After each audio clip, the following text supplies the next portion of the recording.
काफी देर से मुख्यमंत्री जी अपने बात को रख रहे हैं। मुख्यमंत्री जी ने खास तौर पर बताया कि पूरे बिहार विधानसभा में एक अकेली पार्टी रहेगी भाजपा, बाकी जितने सदस्य और पार्टी जो है नीतीश कुमार जी को अपना नेता यानी महागठबंधन का नेता माना है।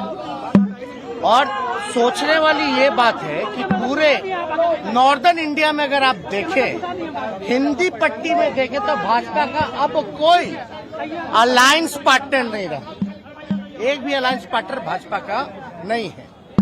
और ये तो इतिहास बताता है कि भाजपा जहां रहती है, जिसके साथ रहती है, उसको खत्म करने में लगी रहती है। आप पंजाब देख लीजिए, आप महाराष्ट्र देख लीजिए, और जो बिहार में हो रहा था वो किसी से छुपा है क्या? हर एक लोगों को पता है कि क्या भाजपा की तैयारी थी। लेकिन जो देश में जो अराजकता का जो माहौल बन रहा है, जो सांप्रदायिकता जिस प्रकार से फल फूल रही है, जिस प्रकार से सामाजिक न्याय पे हमला हो रहा है, उसको देखते हुए, देश के माहौल को, स्थिति को देखते हुए, चाहे महंगाई हो, बेरोजगारी हो, आप अर्थव्यवस्था देख लीजिए, देश की सुरक्षा देख लीजिए, चीन घुस करके घर बना लिया, गांव बसा रहा है, आप क्या कार्रवाई कर रहे हैं? तो पूरी चीजों को देखते हुए, और आज का तो दिन भी बहुत ही महत्वपूर्ण दिन है। और महत्वपूर्ण दिन क्या है कि आज के दिन ही क्विट इंडिया की शुरुआत हुई थी, यानी अंग्रेजों भारत छोड़ो का नारा शुरुआत हुआ था। तो आज बिहार ने एक बार फिर से दिखा दिया है, देश को संदेश दिया है, टोटल देश के जितने विपक्ष हैं उनको संदेश दिया है, एक दिशा दिखाने का काम किया है कि जो मजबूती के साथ जनता के सवाल को लेकर के लड़ता है, वो मजबूती के साथ जो है जनता के साथ जो खड़ा रहता है, वो को जनता जो है पूरी तरीके से स्वीकार करती है और जनता विकल्प चाहती है।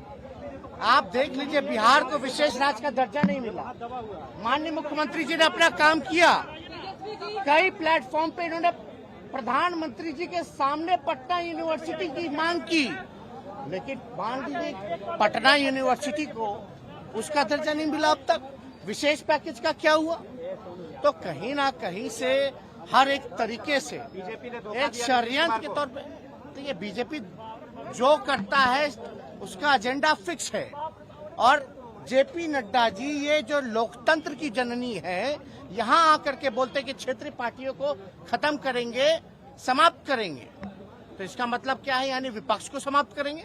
विपक्ष को समाप्त करेंगे मतलब लोकतंत्र को समाप्त करेंगे। यानी लोकतंत्र की जननी में आकर के आप लोकतंत्र को चुनौती दे रहे हैं, ये बिहार के लोग नहीं सहेंगे। ये हमारा दायित्व है सबसे पहले देश के संविधान को बचाना।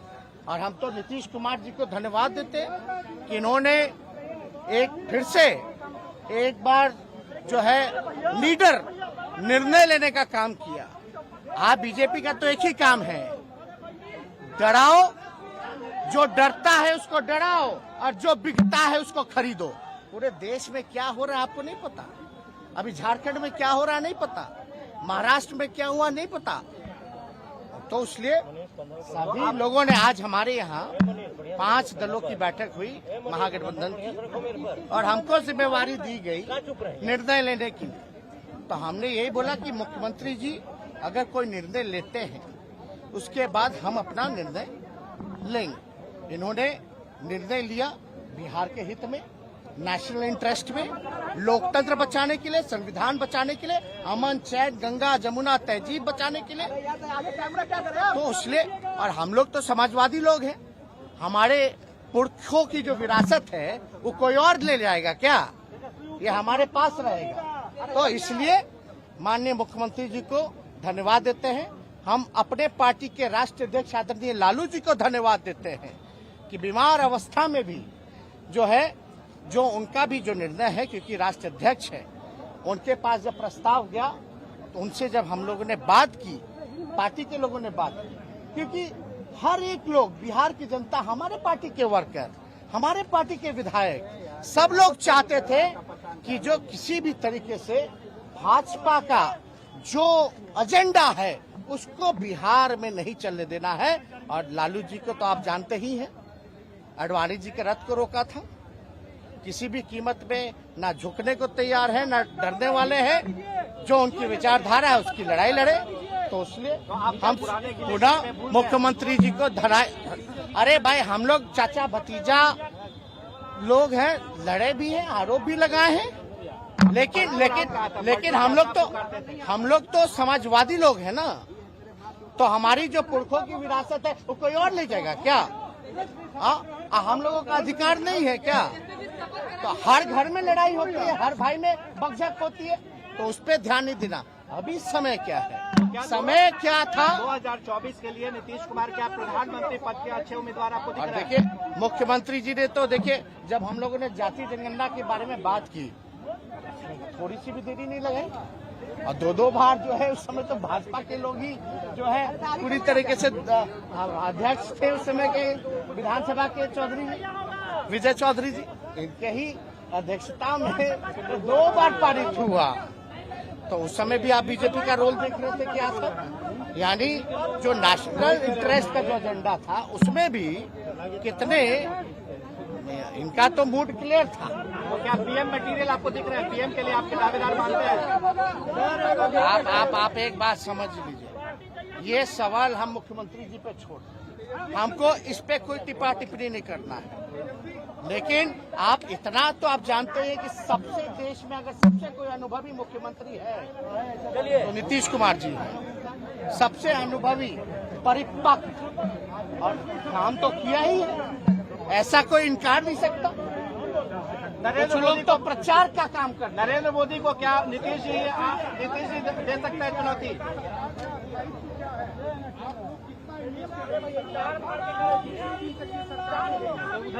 बिना इंटरेस्ट के, और ये कोई अपना इंटरेस्ट नहीं है, ये बिहार का इंटरेस्ट है, बिहार के नौजवानों का इंटरेस्ट है। इसलिए 10 लाख जो रोजगार देने की बात किए थे, क्या आपकी सरकार दे? हम लोगों की बात चलेगी। अभी तो 10 लाख नौकरी, एक बार तारीख तो तय हो जाने दीजिए, 10 लाख तारीख तय हो जाने दीजिए, जनता के दुख दर्द को दूर किया जाएगा। सर एक बार भिक्ट्री दिखा दीजिए। सर एक बार भिक्ट्री, सर एक बार भिक्ट्री, सबको। नीतीश कुमार और तेजस्वी यादव दोनों ने आखिरकार वो प्रेस कॉन्फ्रेंस कर दी जिसका इंतजार हम कर रहे थे।